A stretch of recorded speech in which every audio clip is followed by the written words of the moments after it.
Hello friends, இன்றைக்கி வந்து தட்டைப்பயிரில் சாம்பார் எப்படி வைக்கிறதுன்னு பார்க்கலாம் வாங்க. அதுக்கு வந்து தட்டைப்பயிர் வந்து நான் ஒரு டம்ளர் எடுத்து நல்லா குக்கரில் போட்டு ஒரு 4 விசில் வேக வச்சுட்டேங்க. அந்த தண்ணியை வந்து வடித்து வச்சுருக்கேன் ரசத்துக்காக. பார்த்திங்கன்னா இந்தளவுக்கு பருப்பு வந்து வெந்துருச்சு.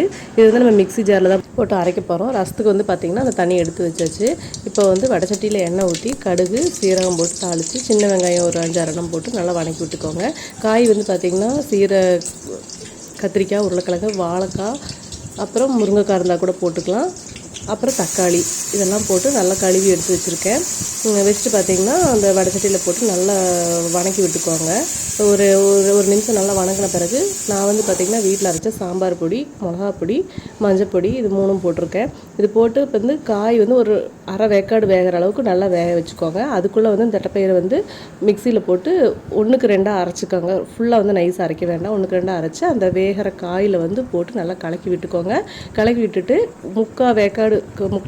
இது வந்து காய் வெந்த பிறகு பார்த்திங்கன்னா புளி வந்து ஊற வச்சுருக்கேன். புளியை வந்து ஊற்றி தேங்காய் வந்து அரைச்சி வச்சுருக்கேன். இது ரெண்டையும் வந்து மிக்ஸ் பண்ணி ஸ்டார்டிங்கில் காய் வணக்கும் போதே உப்பு போட்டு சாம்பார் வந்து ரெடி ஆயிடுச்சுங்க. ரசம் வந்து பார்த்திங்கன்னா சீரகம் குருமிளகு போட்டு பூண்டு தட்டி போட்டு சூப்பராக ரெடி ஆயிடுச்சுங்க. ஓகே ஃப்ரெண்ட்ஸ், இந்த தட்டைப்பயிறு குழம்பு வந்து உங்களுக்கு ரொம்ப பிடிச்சிருக்கும்னு நம்புகிறேன். இதே மாதிரி பேசிக்காக இருக்கிறவங்க ட்ரை பண்ணி பாருங்கள். வீடியோ பிடிச்சிருந்தா லைக் பண்ணுங்கள், ஷேர் பண்ணுங்கள், சப்ஸ்கிரைப் பண்ணுங்கள். இன்னொரு சமையல் வீடியோவில் சந்திக்கலாம். பாய்.